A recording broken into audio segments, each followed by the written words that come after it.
This program is for educational purposes only. The content is not intended to diagnose, treat, cure, or prevent any diseases, nor is it intended to take the place of your primary care physician. Statements in this program have not been evaluated by the FDA. As an empowered individual, you do have options available. We're honored to continue and share the teachings of the founding father of science of epigenetics, Dr. Joel Wallach.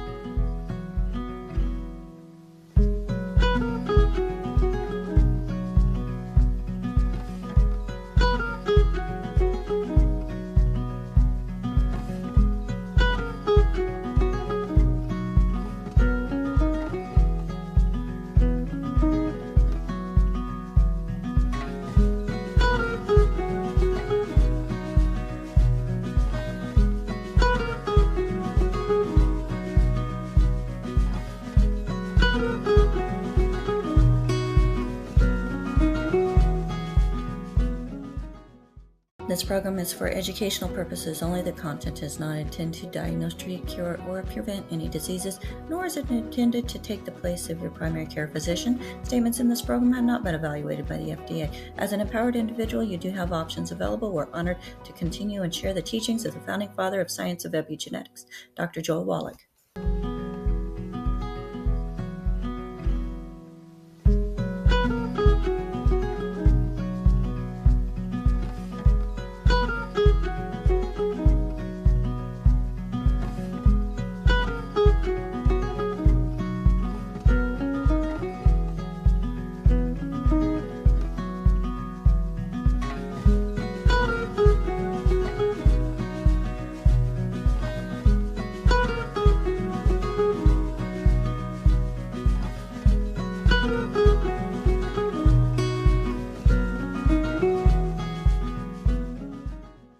This program is for educational purposes only. The content is not intended to diagnose, treat, cure, or prevent any diseases, nor is it intended to take the place of your primary care physician. Statements in this program have not been evaluated by the FDA. As an empowered individual, you do have options available. We're honored to continue and share the teachings of the founding father of science of epigenetics.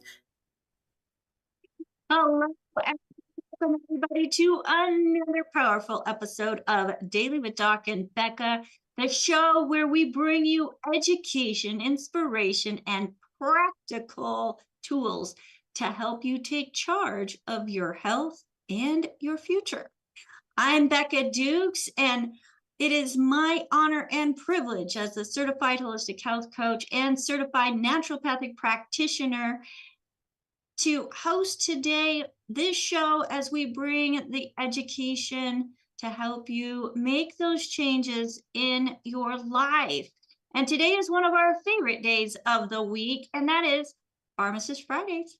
That means that we get to spin the show with our good friend, Pharmacist Ben Fuchs, digging into the science of how the body really works and answering your health questions live.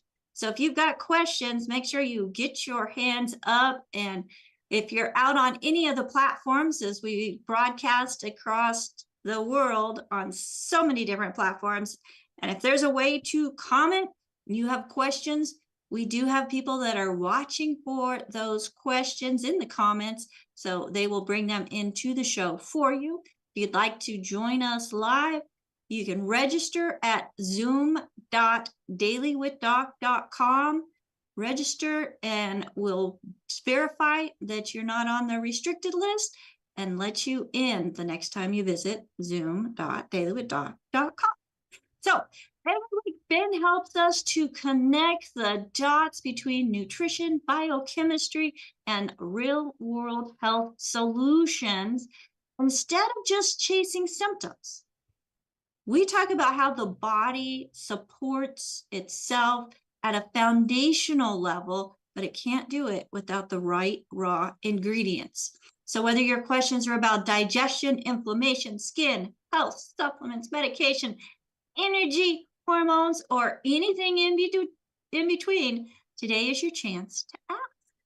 So this program is about empowering you with knowledge. It is also a resource for an amazing community. We want to make sure that if you were referred to this program by somebody specific, that you get back with that person as they cared enough about you to share this information with you. So get back with them, let them know what you learned or liked best about this program. And if you have any questions, they are your #1 first point of contact. Now, for those of you who did not get referred to this program by somebody specific, you can reach out to our call team that we have at 855-949-3377. Again, that's 855-949-3377 to be connected with one of our certified holistic health coaches. If you have a question and you'd like to get an answer, questions@dailywithdoc.com. questions@dailywithdoc.com. We'll either answer those questions here on the air or email you directly with an answer based on the philosophy and teachings of both Pharmacist Ben Fuchs and Dr. Joel Wallach, who is our fearless leader and leading the way in letting people know the truth and the significance of the science of epigenetics. So grab something to take notes with, share the show with a friend, and get ready for another Pharmacist Fridays Q&A with Pharmacist Ben Fuchs here on Daily with Doc and Becca. Pharmacist Ben Fuchs, thank you so much for joining us today. Well, thank you for having me, and what an honor to be associated with Dr. Wallach and all the wonderful folks here at YGY, including yourself and Ruth Ellen and AJ and Marilyn and Albert. Hi, Albert. I talked to your friends. That was great talking to your friends the other day. And you want to answer questions? You want to talk about this question you asked me on your text? What do you like to do? So we're going to do questions. We've got a number of questions that we can get started with that one. Absolutely. I want to address that because AJ mentioned it before we went on, and I thought I'd talk about this. So here's the deal. Everything's about the cell, right? We always talk about the cell. The body's made up of cells and then stuff that comes out of the cells. The living part of the body is the cells. The cell has one goal, one role, no matter what the cell is, and that's energy. All about energy. The cell's primary job is to make energy. That's its primary job. Yeah, the intestinal cell does intestinal things, the muscle cell does muscle things, but it all comes from energy. Disruptions in energy throw the entire system off. Cancer represents a disruption in energy, or actually it's a coping mechanism following a disruption in energy. Cells can't deal with that. They can't produce energy correctly, so they go into a emergency energy generation system. That's what cancer is. So AJ and the question was about parasites. You hear about parasites. Yes, there's different things that can cause the cell to have a disruption in energy. For the most part, it's metabolic. But there are other things. Radiation can do it. Viruses can do it. There are different things that can do it. So to say, do parasites cause cancer? It's not that they're causing cancer. It's that they're causing a disruption in energy, and that can cause the cell to become a cancer. So you don't want to blame the parasite. And the strategy of killing things with mebendazole, which is an anti-worming medicine, anti-helmintic they call it, it's craziness. Because you don't just kill the cancer cell, you kill everything. You kill other cells too. And that's why people suffer from toxicities from chemotherapy. Because you're killing the cancer cell, but you're killing your stomach, your intestinal cells and your digestive system cells and your skin cells and all the other fast-moving cells in your body as well. So we want to focus on where our locus of control is. Our locus of control is not on the parasite. Our locus of control is on metabolism. Because that's linked to food. That's linked to what we're putting in the system. That's why the first 2 points in the triangle of disease relate to energy. Digestive system, blood sugar system. We're overthinking this thing.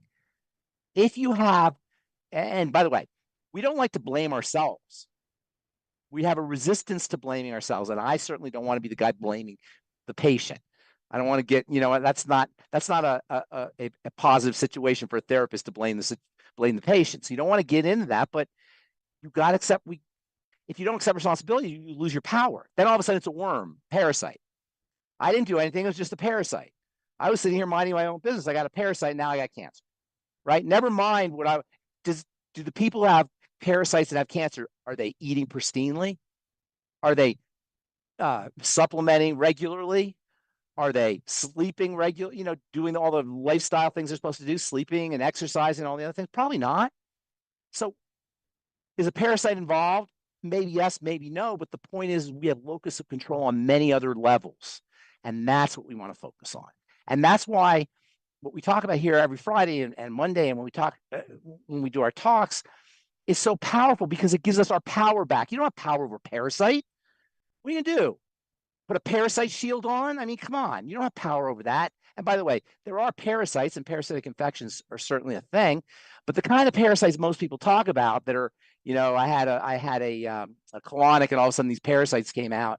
That's not the same thing. There's parasites that are part of our microbiome. They're naturally part of your body.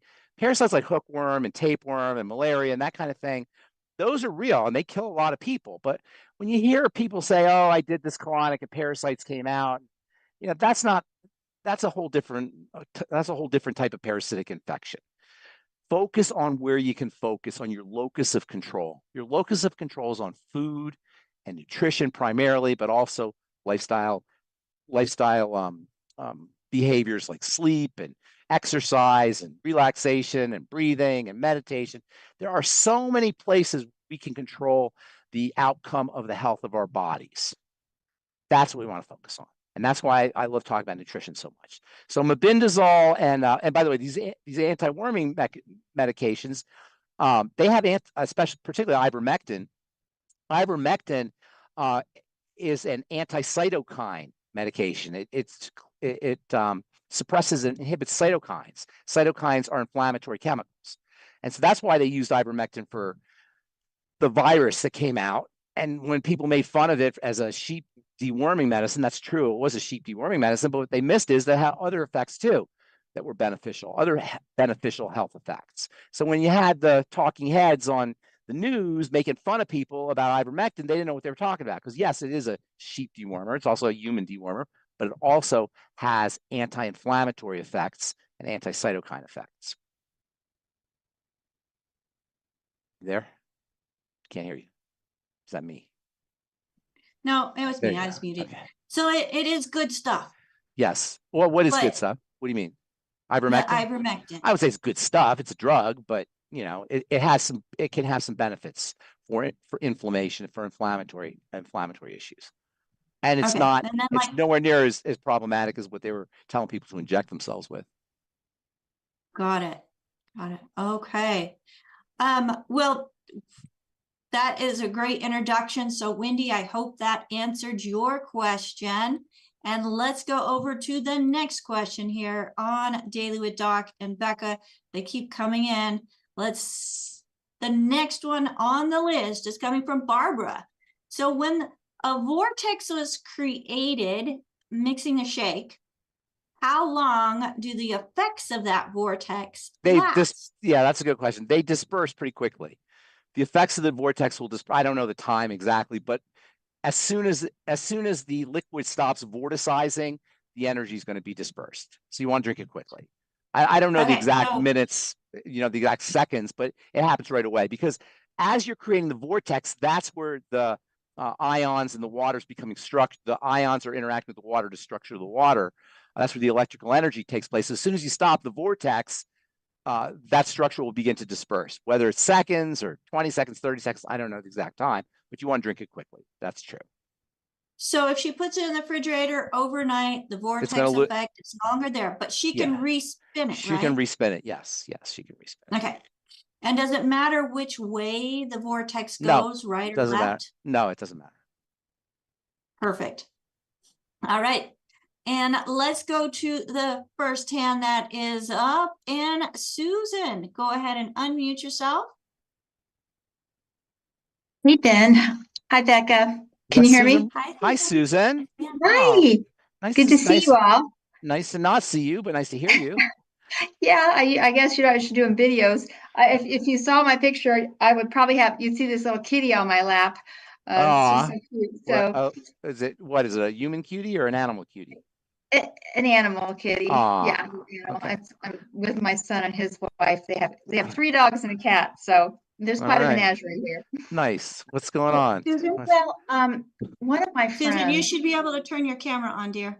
I tried to. I Try normally again. do. How do I do? Start. Okay, hold on. Start video. Start video. Sorry, see here. I should be able to. Video settings, maybe. I'm sorry. I never had problems before. There we are. doing this. Do you see me?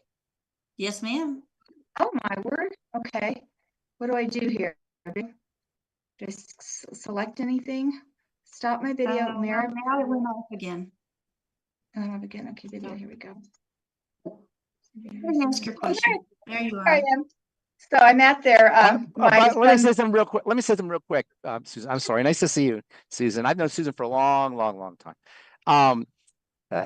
Back to the mebendazole question. I didn't mean to imply that the mebendazole is working for cancer because it's an antiparasitic. Mebendazole also has cytotoxic effects, cell killing effects, induces apoptosis and such. So it gets back to the idea of, is killing things the right strategy for cancer? And I would present that there's better ways to deal with it. But I didn't mean to imply that that they're saying that it's parasitic. The cancer is being caused by parasite. So I want to be clear about that. I'm sorry to interrupt you, Susan. Go ahead. No worries at all. Well, again, well, let me just tell you give you my question. So one of my very dearest friends, she's really dealing with these recurring UTIs. Okay. And she's 65, so she's post-menopause. She's 5'10", and she Okay, weighs... I don't need to know how tall she is. Is it just? Okay. I know. Is it just? Hang on, Susan. Is it just the UTIs, or is there other things? Tell me the other things. I don't need her body shape or anything. Well, I mean, no, really, that's Okay. it. I mean, It's the UTIs. She lost a son who died 29. And Am I losing? Is it that me losing Susan, or is that everybody? Everybody. I'm having a hard time hearing you, Susan. Is it just me? No. Well. Okay. So anyway, but Susan, UTIs, and aside from the psychological things, what physiologic symptoms does she have? So I can get a little picture going. I mean, she the urgency, the bladder pain. No. Aside from the UTIs, what else is going on?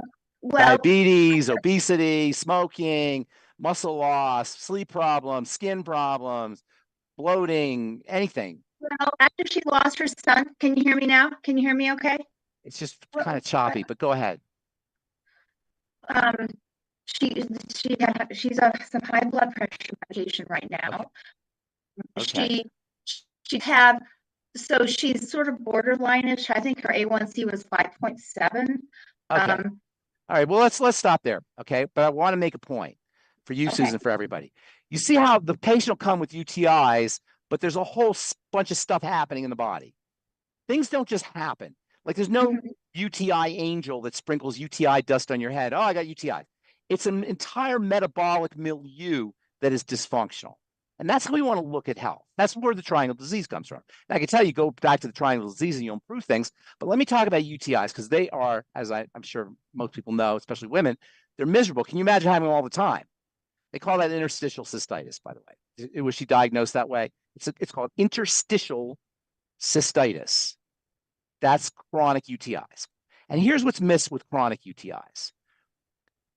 Chronic UTIs follow connective tissue deterioration at the level of the bladder and the urinary tract. Nobody checks for this. However, she's 65. She's got other metabolic issues going on. After menopause, your estrogen drops and your connective tissue starts to deteriorate. So UTIs need to be regarded as a connective tissue problem. This should be no surprise to anybody who's talking to us, who listens to us on these calls that we do. The body deteriorates generically, and then various symptoms show up. Guaranteed, 100%. 100%. She's going to go to doctor after doctor after doctor, and they're going to give her antibiotic and antibiotic and antibiotic because they don't know what to do. Because, AJ, the fruit, not the root. I'm sorry, you go to the root, not the fruit. I was trying to get the song ready. I know. I was giving you a heads up there. They're focusing. We go to doctors because that's what we're conditioned to do, but they focus on the fruit, the rotten apple, not the root. The root of chronic UTIs is an intestinal interstitial cystitis is deterioration of the connective tissue, which is systemic. She's got to have osteoporosis. She's got to have other things going on with her, wrinkles and fine lines as well. She's got to have other things because the connective tissue doesn't just break down in one place. It breaks down as a system. So a couple things that you want to do. First of all, there's the way the female reproductive system, the way the female physiology is set up. It's a little weird how the bacteria are connected to the urinary tract. So gut bacteria, et cetera, are connected to the urinary tract. So you have to work with digestion, first of all, for a couple of reasons. First of all, that's where bacteria are coming from. So you haven't mentioned it, and she doesn't know, probably, but there's got to be digestive health issues here.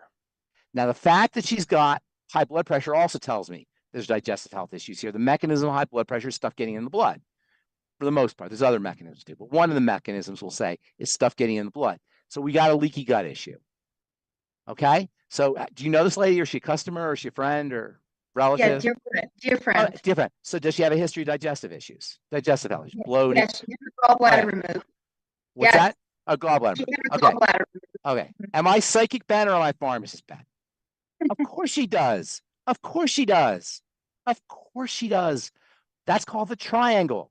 So you got to work on the triangle. If anybody had a gallbladder out, by the way, that means you have almost by definition some kind of digestive health issue. So it's probably, she's 65, probably never been corrected. When they take the gallbladder out, they don't correct the digestive problem. They just take the gallbladder out. So you got to work on the digestive system. I would get her on I-26. I would get her on the nightly essence. I would get her on ultimate enzymes and all the digestive support things. You may want to have her do Dr. Arias's liver cleanse, the True to Life liver cleanse as well. So first of all, you're going to focus on this condition as a digestive problem. I'd also throw in anything that can help build connective tissue, glucogel caps, healthy bone. I don't know how much product you want to put her on, but if you did, just hypothetically speaking, there was no limit to what kind of products you could use. I would do the healthy bone and joint pack. And by the way, the healthy bone and joint pack will help her with wrinkles and with arthritis and with heart disease and with a whole bunch of other thirds. So it's always a good idea to throw that in, particularly if you have a connective tissue issue like interstitial cystitis is. And then third of all, the blood sugar issues. Because once glycation occurs, it's very difficult to address the deterioration of connective tissue and other things as long as her blood sugar is high. Sugar, glycation, that is, reactions against collagen, sugar and collagen react. That's called glycation. I'm sure you know about that. And that needs to be controlled as well. So digestive, blood sugar, connective tissue building. That's how I would approach this. And I guarantee you, no medical professional is going to tell her any of those things. Does it make sense? Do you see the logic there? Okay. What about, the hormonal stuff like they talk about as women to go post? Let me tell you about the hormonal stuff. That's a good question because when the estrogen drops, connective tissue deterioration occurs. But here's the problem with hormones, hormone replacement. I imagine you're asking about hormone replacement. Here's the problem with hormone replacement. Estrogen, when they talk about hormone replacement, largely it's estrogen. Sometimes it's testosterone too. But for women, it's going to be mostly estrogen. There's no such thing as estrogen. It's a family of molecules. There's 20 plus different estrogens. When they give you estrogen, they do something they call bioidentical, okay? Because they want you to think it's the same thing as your body. That doesn't happen. You have 20 different estrogens. At best, you're getting tri-S, which is 3 estrogens, sometimes bi-S, which is 2, and sometimes just 1.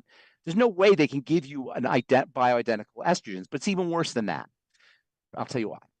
Because estrogen is a very, very powerful hormone. It's the most powerful of all the steroid hormones. And your body wants to eliminate it.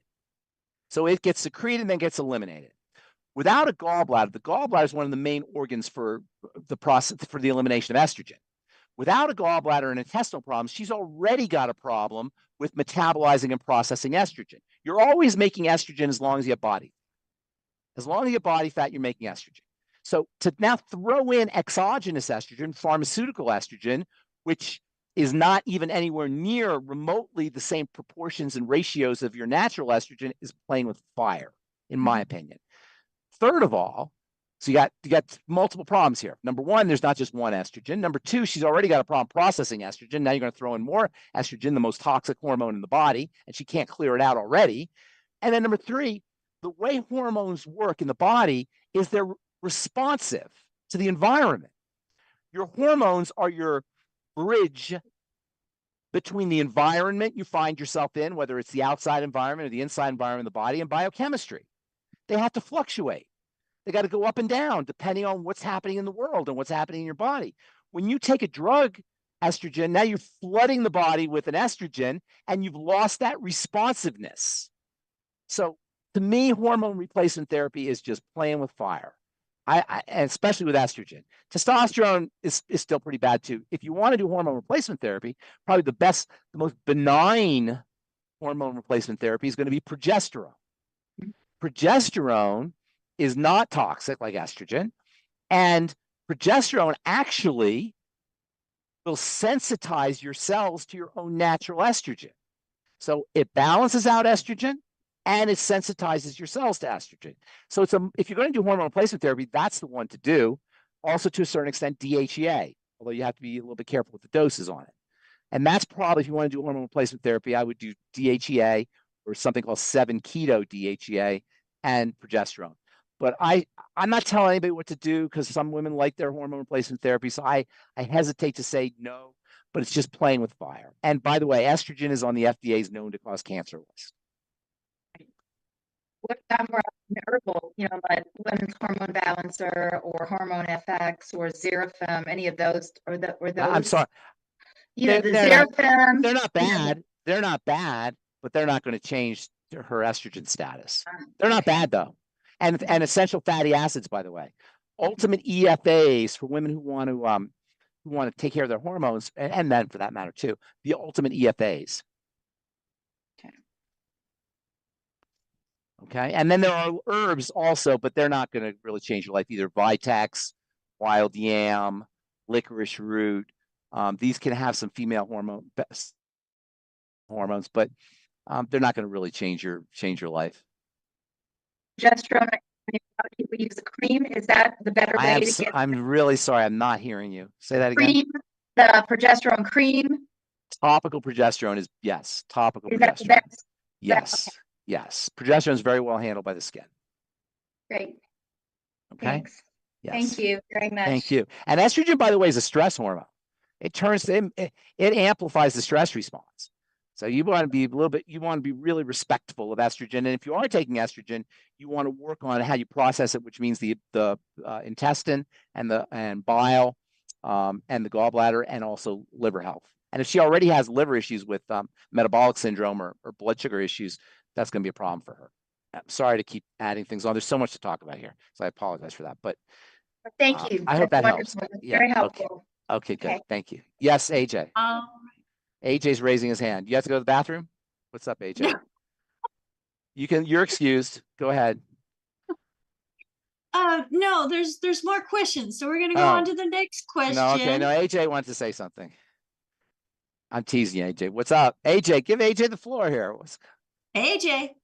Okay, no, because he was talking about estrogen, then he finally got to the digestive part, and I just wanted to mention that the Hope product, you can get that they have a fabulous probiotic that you can get separately now, and better than Nightly Essence. I can't say better because I'm not an expert, but I know it's fantastic. Is that Dr. Dennison's product? No. I don't know that didn't one. Make it. I think Michelle and Sanjeev had something to do with it. Oh, okay. I think I do remember that. That's it's a menopause product, right? Yes, but now they have the probiotic is separate. They separated all three. I see. Products. I have to take a look at that, and I have to see that. Just to be clear, the bacteria in the intestine, there's a complex called the estrobolome, estrobolome, estrobolome, and they play a major role in estrogen detoxification. When the estrobolome or the bacteria, the intestinal bacteria are thrown off dysbiosis, estrogen doesn't get cleared appropriately, and even worse, it gets potentized. It becomes something called catechol estrogens, and catechol estrogens wreak havoc on the body.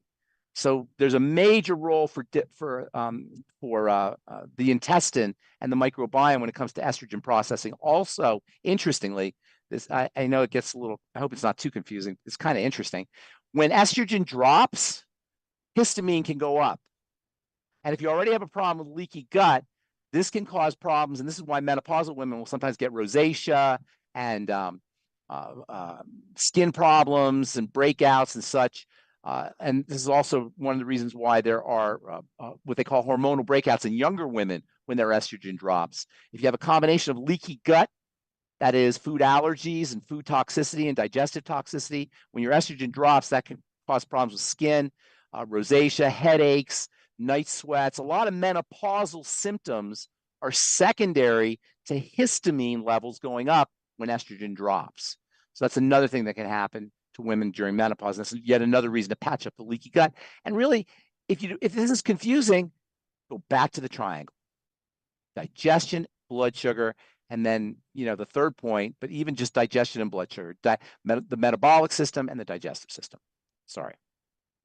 All right, fantastic. So yes, it is called Women's Probiotic Complete. It has 35 billion CFUs and 16 strains of targeted probiotic strains, plus dietary fiber. So it also has the Lactobacillus reuteri, which a lot of people are talking about these days as well.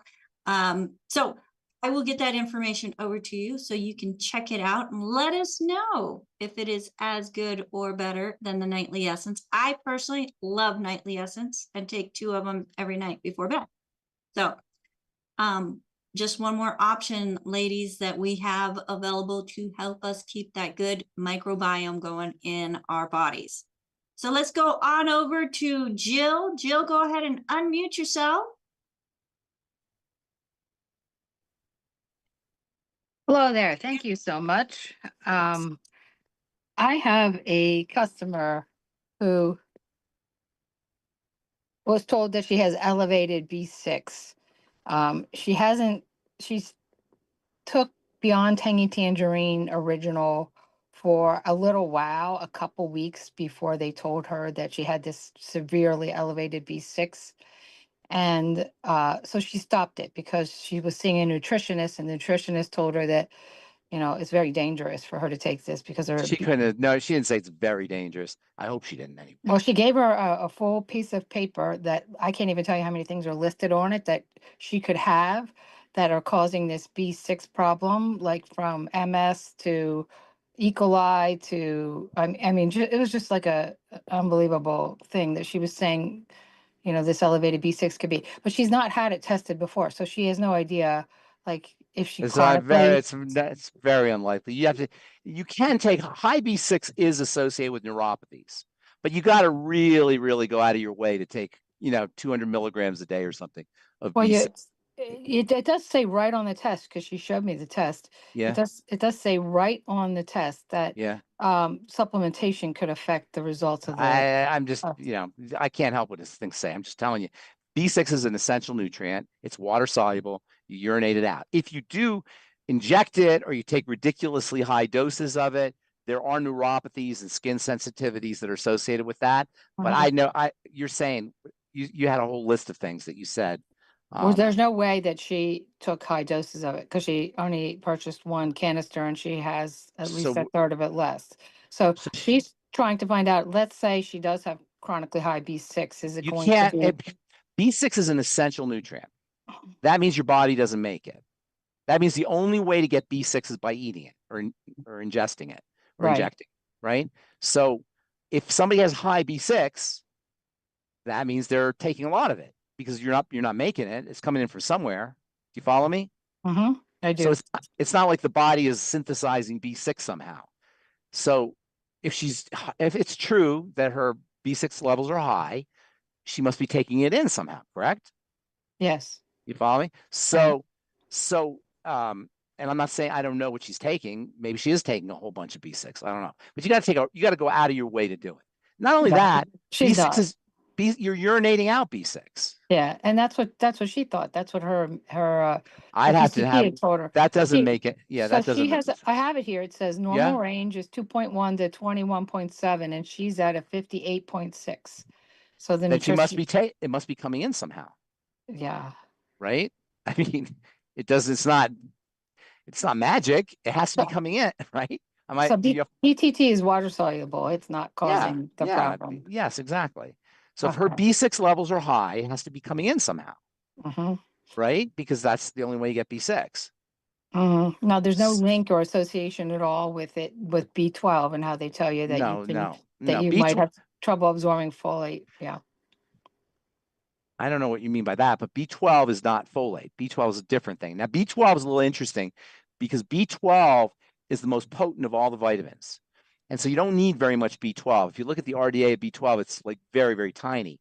However, because B12 is so potent, so powerful, the body has like a mechanism for controlling how much B12 gets through the digestive tract.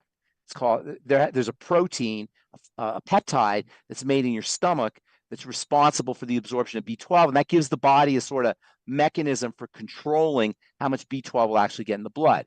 Now, there's another factor that is important to recognize, and that is that B6 or B vitamins in general, and all nutrients really, when they test them, they test the blood. But the vitamins aren't active in the blood. Mm-hmm. They're active in the cell. So just because the levels are high in the blood doesn't necessarily mean that her cells are getting the B12 or the vitamins or whatever it is. You have to do what's called an RBC test or some kind of cellular test to see what's actually getting in the cells. You follow me?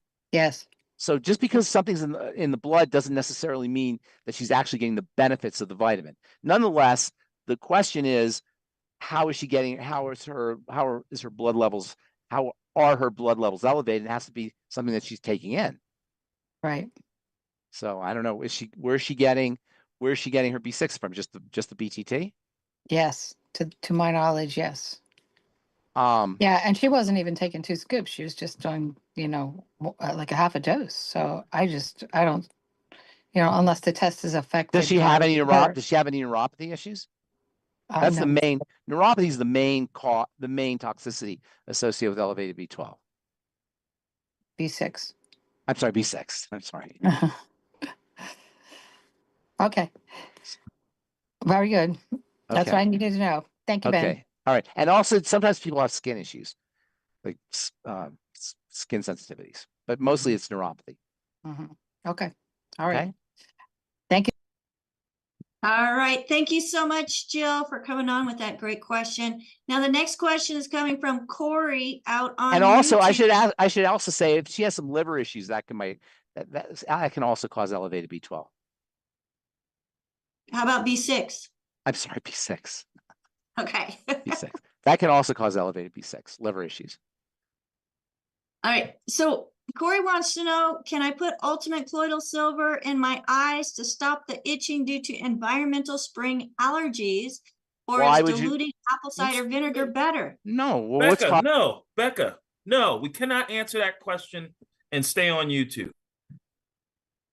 Oh, colloidal silver. AJ. Okay. AJ got don't make AJ mad. Don't make AJ mad. So listen, don't say those words. I won't say that. But here's the thing. What is the mechanism of action of CS? It kills things. It's an antiseptic. It kills things, right? Yes. So why would killing things cause help a seasonal allergy? Wouldn't. It wouldn't, right? So what is a seasonal allergy caused by? What molecule? Histamine. Correct. That's why you take antihistamines, right? So anytime you have a histamine response, like spring allergies and such, aside from taking like Benadryl or something, which is an antihistamine, what I'd be doing is I'd be looking for endogenous histamine. Histamine is produced in the body. So when your histamine levels rise, you're going to be more susceptible to triggers from the outside, right? You're going to be more sensitive to triggers from the outside. But histamine levels go up from the blood, also from food. There are high histamine foods. And some of the so-called good foods, remember we talked to those 2 gals, Kiera and AJ's friends, I forgot their names, but the one gal was eating a lot of avocados. Avocados are histamine trigger, or high histamine foods. So there are ways that you can get histamine level, that you can have high histamine levels, either through your own mast cells from the intestine, from leaky gut, or from foods that trigger histamine release, or foods that contain histamine, even good foods that will make you more sensitive to spring allergies. And this again gets back to the locus of control thing that we talked about. How you don't have control over the allergens, over the pollen, but you can have control over the histamine you're putting in your body, or the histamine that's coming into your blood through your mast cells. So locus of control,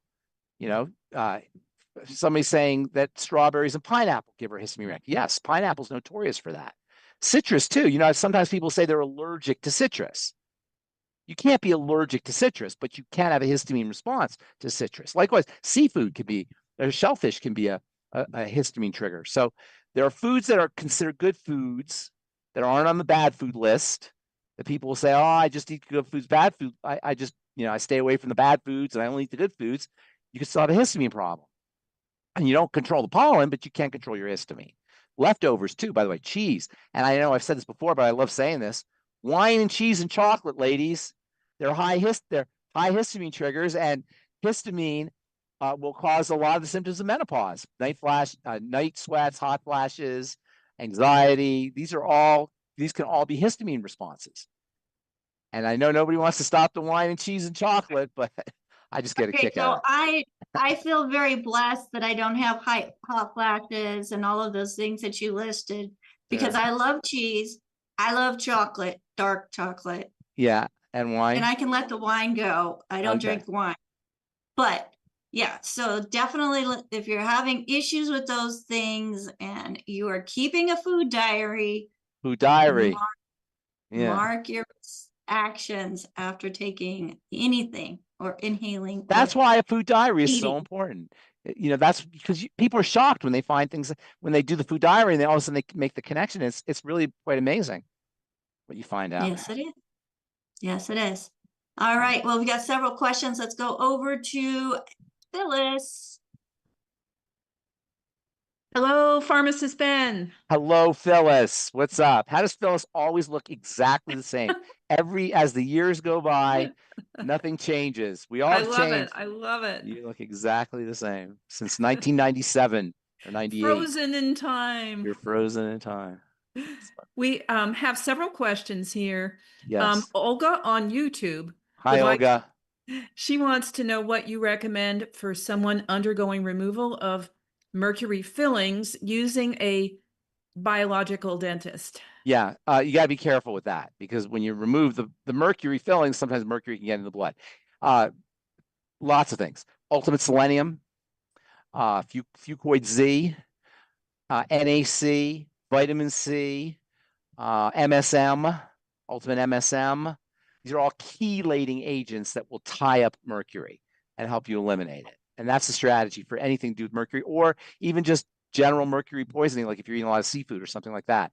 Chelate the mercury away. And those are chelating agents. If you want to go all out, you can actually go to an alternative practitioner, and they can inject chelating agents in you. But there's lots of supplements that have chelating properties. Would that be good for heavy metals in general? Yeah, heavy metals in general, absolutely. And lots of just blood toxicity. Chelation is not only is it important for heavy metals, it's also important for longevity. And if you have unlimited funds and you're really serious about living a long life and you're wealthy, you're getting chelating, you're getting EDTA chelation or some kind of chelation on a regular basis. It's a wonderful therapy, even though the medical professionals don't really recognize it. That's intravenous, right, Ben? That's what they do. They put EDTA in your veins, but you can take oral EDTA, or you can take nutritional supplements and do it. Okay. And Justin has a couple of questions. What do nitrates and nitrites do to the body? Nitrates fuel bacteria. They change the bacterial milieu. Nitrogen is very, very powerful stuff, as any farmer knows. That's why they have fertilizer. In fact, Dr. Wallach talks about this a lot. One of the greatest inventions ever was fertilizer, because until fertilizer, you'd have to use compost as a source of nitrogen. Nitrogen makes things grow. Nitrogen is the difference between nail polish remover and dynamite. Nitrogen is the difference between glycerin and nitroglycerin. Nitrogen is explosive, powerful stuff. Our air is filled with nitrogen, but we can't use it. 78% of the air is nitrogen, but we can't use it, and plants can't use it. However, there are bacteria that can use the nitrogen. They call them nitrogen-fixing bacteria. You may have heard that term. And they, in turn, will feed the plants. So nitrates and nitrites, they feed bacteria. They change back to the bacterial milieu in the intestine. And they can throw off intestinal health. Bacteria themselves can start making gases. And there's a lot of problems associated with the preservative nitrates. But the only way to really get high concentrations of those things is by eating lots of preserved meats. That's the main way, I should say. And that's really where people have problems with these nitrates is with preserved hot dog, sausages, deli meats, those kinds of things, which are really, really bad foods. What about using celery salt or something like that as a preservative? Yeah, that's completely different. Celery salt's great. Okay. But most nitrates are really cheap.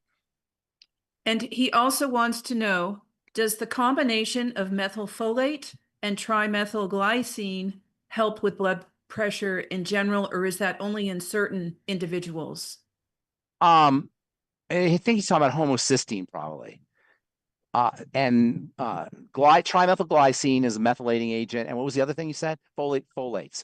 These are methylfolate, yeah. Yeah, methylfolate. These are methylating agents that support the processing of the B vitamins to lower homocysteine. And homocysteine is associated with lots of inflammation, lots of inflammatory issues, including high blood pressure, but all kinds of them, arthritis and connective tissue deterioration and accelerated aging. So yes, trimethylglycine and methylfolate can both lower homocysteine or support B vitamin processing to lower homocysteine, so that the secondary effects like high blood pressure can be reduced. I wouldn't say they're antihypertensives necessarily, like blood pressure lowering supplements, but by lowering homocysteine, they can have an antihypertensive type effect. So an indirect beneficial effect. Kind of, but lowering homocysteine is a good anti-aging strategy, and that's why methylfolate and trimethylglycine and methylating agents in general can be beneficial for health. All right. Thank you. Back to you, Becca. All right. Thank you, Phyllis. And by the way, nitrates, and for Justin, nitrates are not the same as nitrites. Nitrates are convert into nitrites, but nitrates are found in there's nitrates they're found in vegetables and such. Nitrates are found in vegetables. Nitrites are used as preservatives. All right. Thank you so much for that clarification on nitrites and nitrates. Yes. Nitrates are actually they're in leafy green leaf, spinach, kale, that kind of stuff, beets, celery. That's why celery seed works probably. Okay. Nitrites are different. Okay, go ahead. I'm sorry. Let's go to Charles. Go ahead and unmute yourself, Charles. Hi, can you hear me? Hey. Yes, sir. Hi. So it was discovered a few years ago that I had very large kidney cysts. In fact, one was so large on my right kidney that it obstructed a ureter. I got very sick and I had to have surgery. Not good.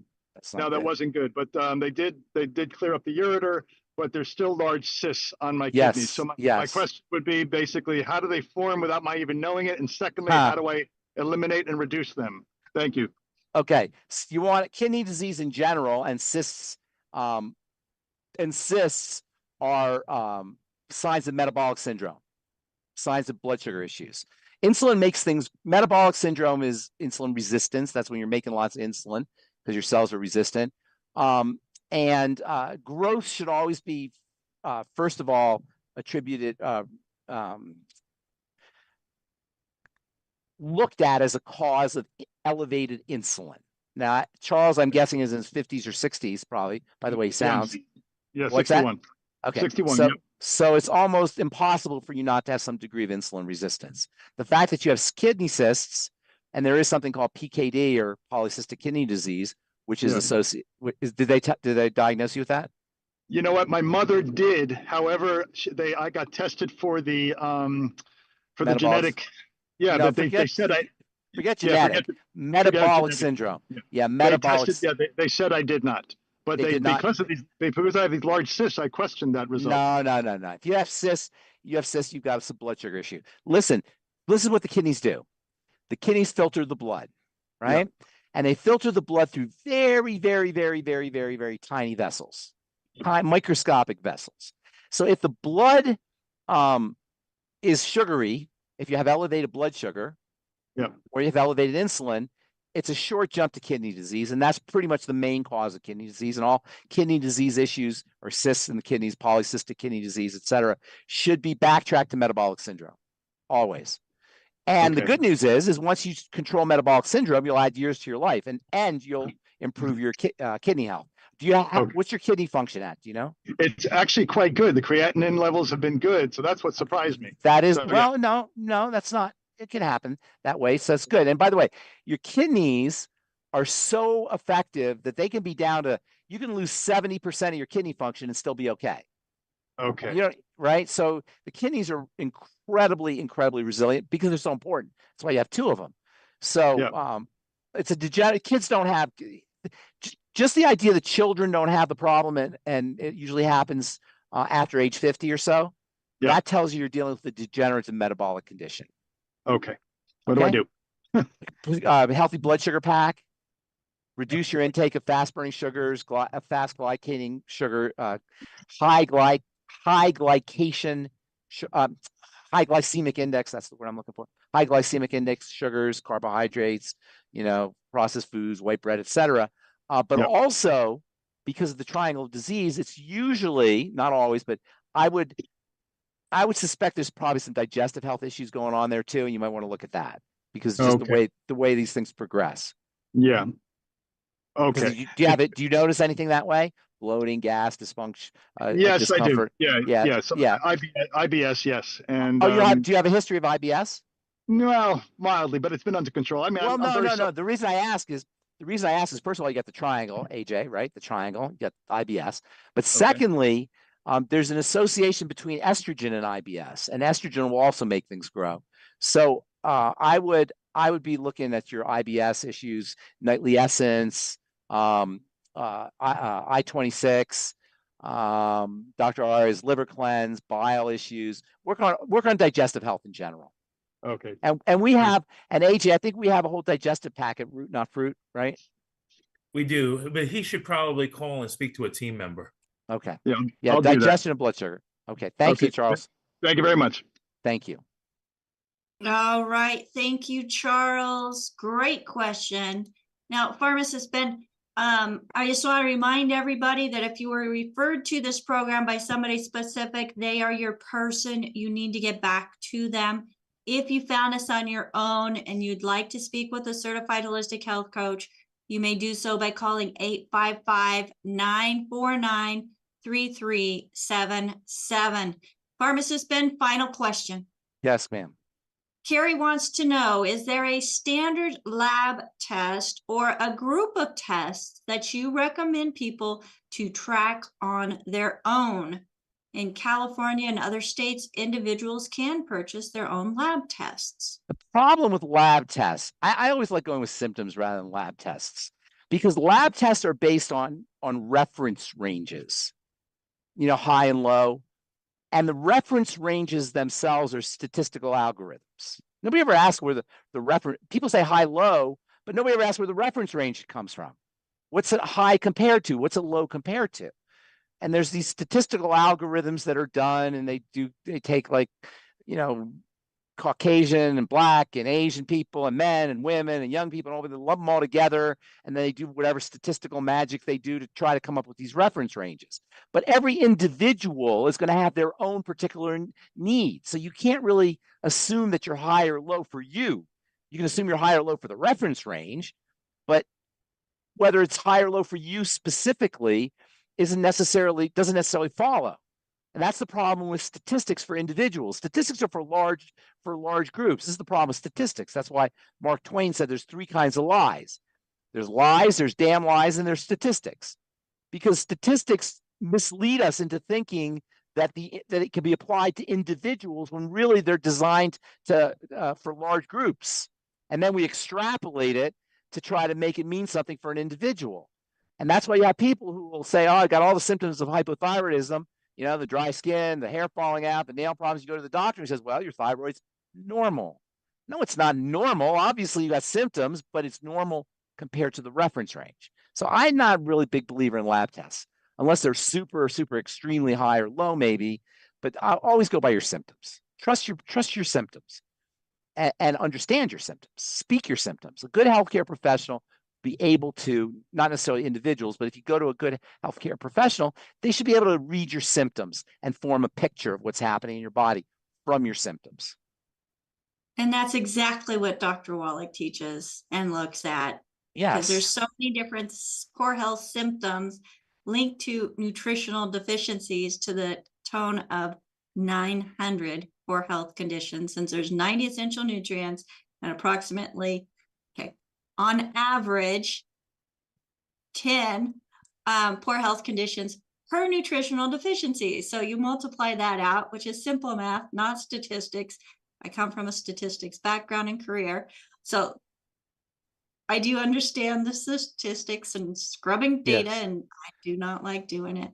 Yeah. But 900 different poor health symptoms, folks, related to nutritional deficiencies. Chances are what you're experiencing is a nutritional deficiency. So let's go to AJ with his hand up. Well, I need to be able to see Ruth Ellen just to make sure that this is appropriate, because you know, sometimes when I do surprises on the show, it's a little too loud for people's ears. So, folks, if you have an ear sensitivity, make sure you turn down your ear, because Pharmacist Ben, I got something for you. You ready? Yes. You sure? I think I am. Don't fix the fruit. Oh. Root. No, I'm not red. Root. Don't fix the fruit. Fix the root. Yeah.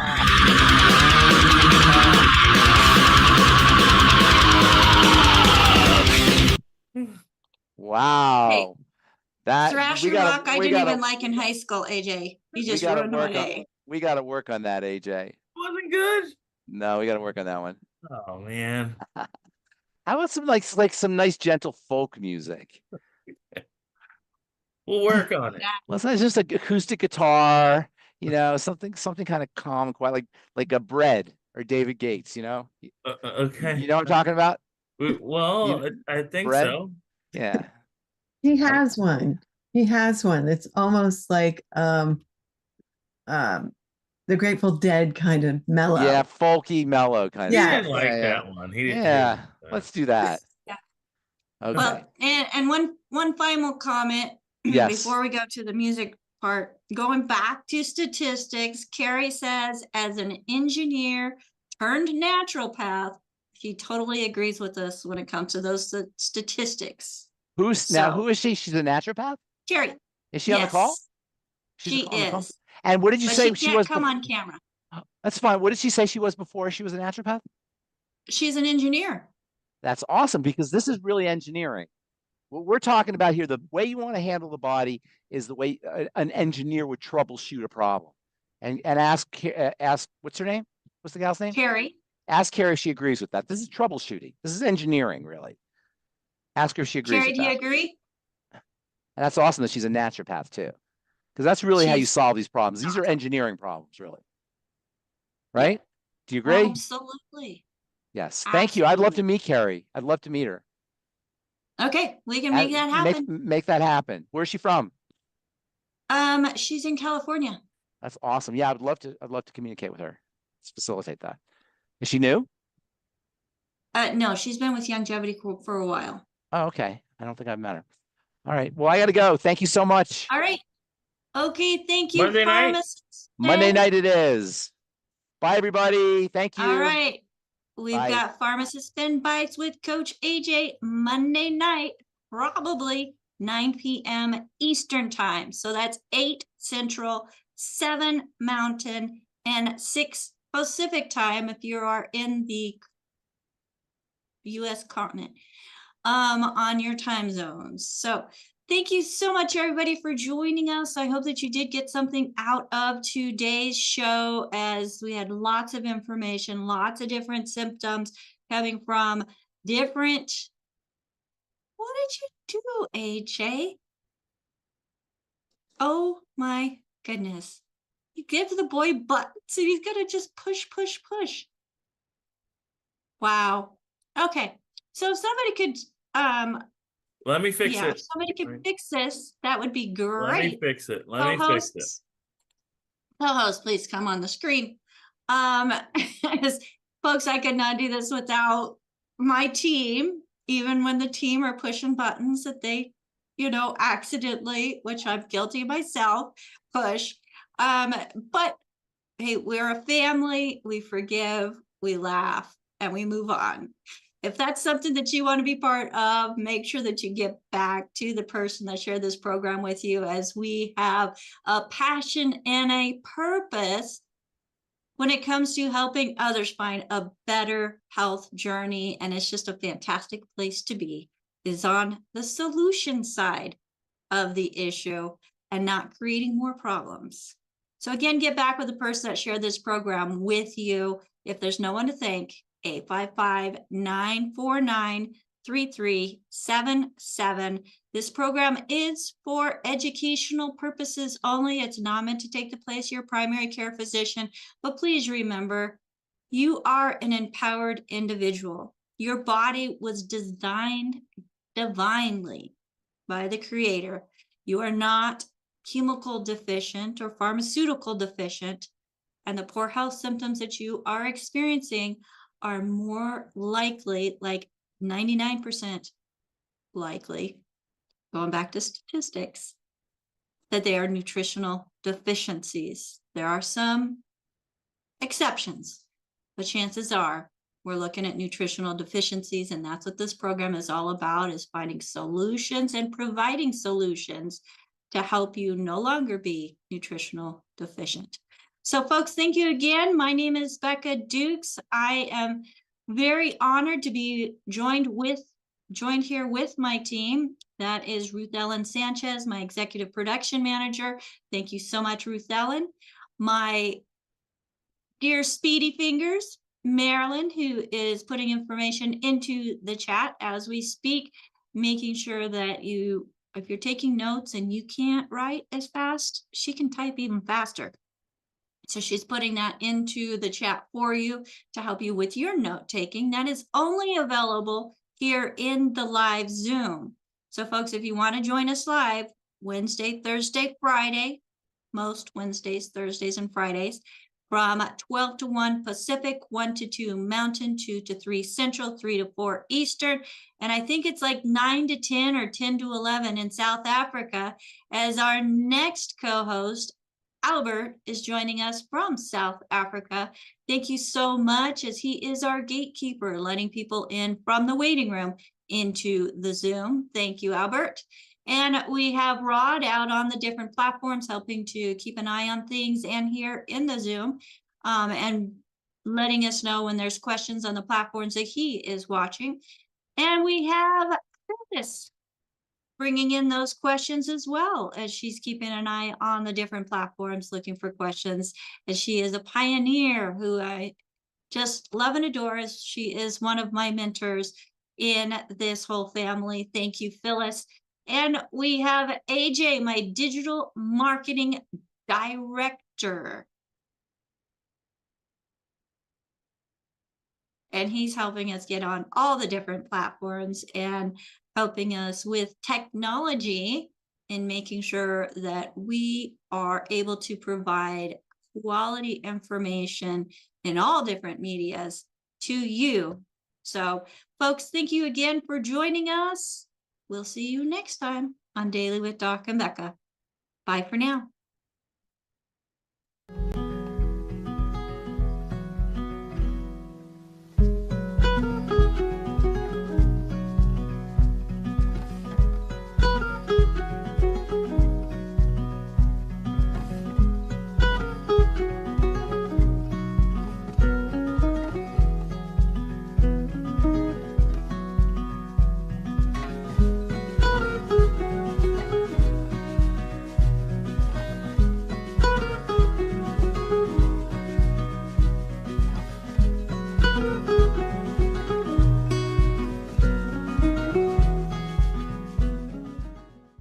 This program is for educational purposes only. The content is not intended to diagnose, treat, cure, or prevent any diseases, nor is it intended to take the place of your primary care physician. Statements in this program have not been evaluated by the FDA. As an empowered individual, you do have options available. We're honored to continue and share the teachings of the founding father of science of epigenetics, Dr. Joel Wallach.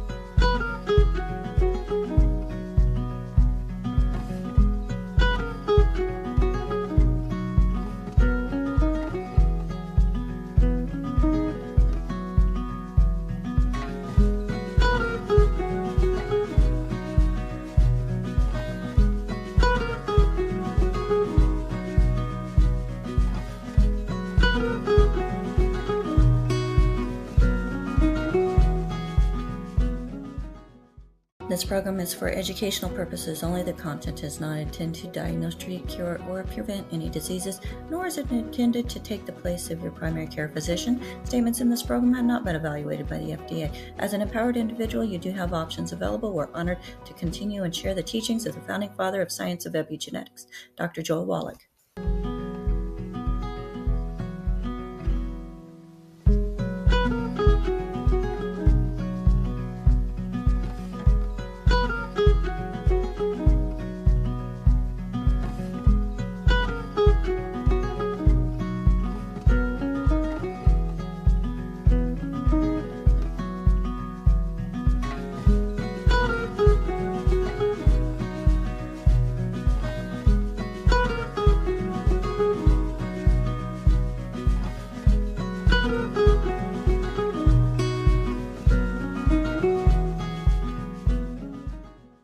This program is for educational purposes only. The content is not intended to diagnose, treat, cure, or prevent any diseases, nor is it intended to take the place of your primary care physician. Statements in this program have not been evaluated by the FDA. As an empowered individual, you do have options available. We're honored to continue and share the teachings of the founding father of science of epigenetics, Dr. Joel Wallach.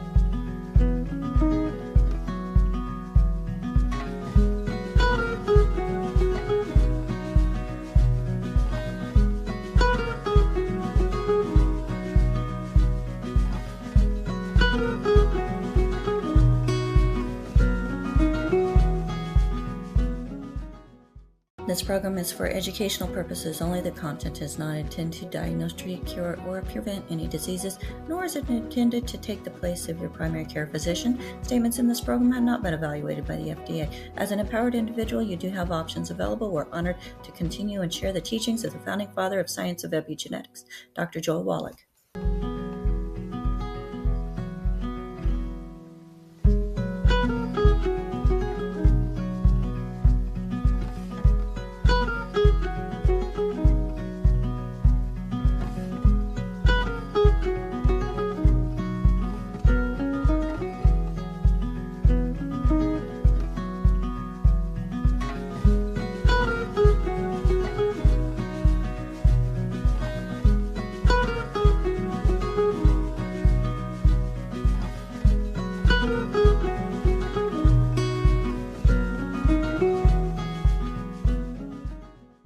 This program is for educational purposes only. The content is not intended to diagnose, treat, cure, or prevent any diseases, nor is it intended to take the place of your primary care physician. Statements in this program have not been evaluated by the FDA. As an empowered individual, you do have options available. We're honored to continue and share the teachings of the founding father of science of epigenetics, Dr. Joel Wallach.